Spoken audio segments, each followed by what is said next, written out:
Sephora kids have been dominating social media as people criticize young kids being let loose in makeup stores like Sephora and Ulta. They're shopping not just for makeup, but they're also shopping for skincare. But what is appropriate on such young skin? It is certainly a question that some parents out there are having. So Dr.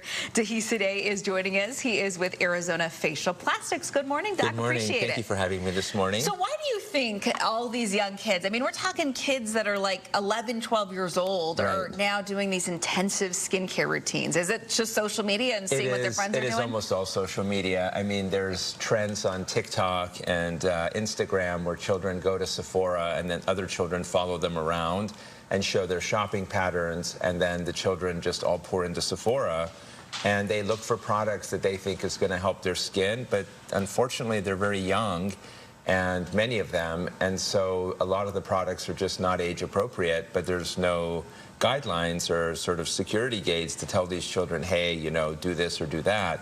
So this is becoming a huge trend and kind of a small problem as well in the skincare industry, that that so much marketing is being directed at young children for products that are not age appropriate. So let's say I've got a 13-year-old at home. Yes. Should he or she be washing their face? Absolutely. Washing, maybe a light sunscreen or moisturizers are appropriate.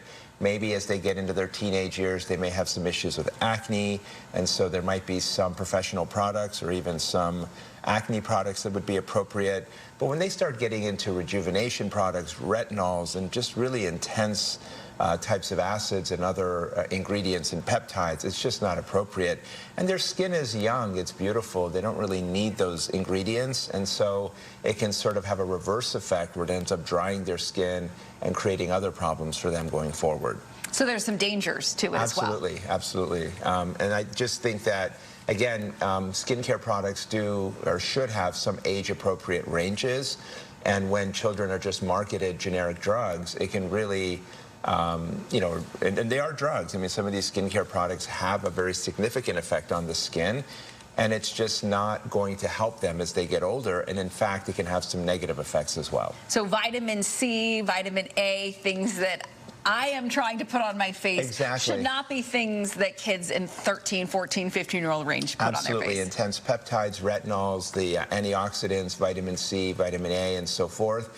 They're wonderful when you're in your 30s and beyond to try to get your skin to rejuvenate itself. But for kids who are 8, 9, 10, 11, 12 years old, which seems to be the large bulk of children pouring into Sephora in these stores, I think it's just something that unfortunately can lead to more problems than we're aware of at this time. So really just washing your face, having a cleanser, and then SPF and a moisturizer. That's pretty much it, right? A moisturizer, exactly. And I know young girls want to get into some light makeup as well.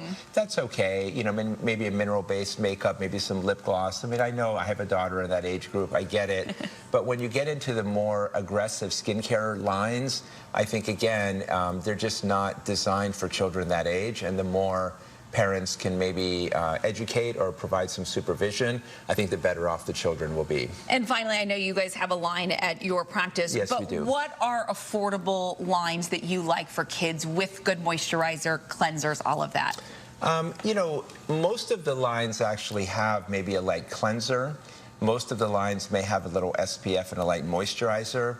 So I don't think there's a favorite. I think it's ingredient-based. And I think, again, parental supervision to look at the products, look at what is in them, and then providing proper supervision is the most important. Some of the other products, again, age-appropriate. As you get older, you can use those types of products. But again, I think the main thing is just supervise your children going through these stores and make sure you read the ingredient. It's not about the lines, it's about the ingredients and making sure that you're not putting aggressive and abrasive products on young children's skin. They just don't need it. Yeah, they don't need it. Yeah. Enjoy your beautiful skin, because you're going to get wrinkles and all that later. Just enjoy your youth. Holly, we're going to send it over to you. You've got a check of our first alert forecast. Yeah, good advice from the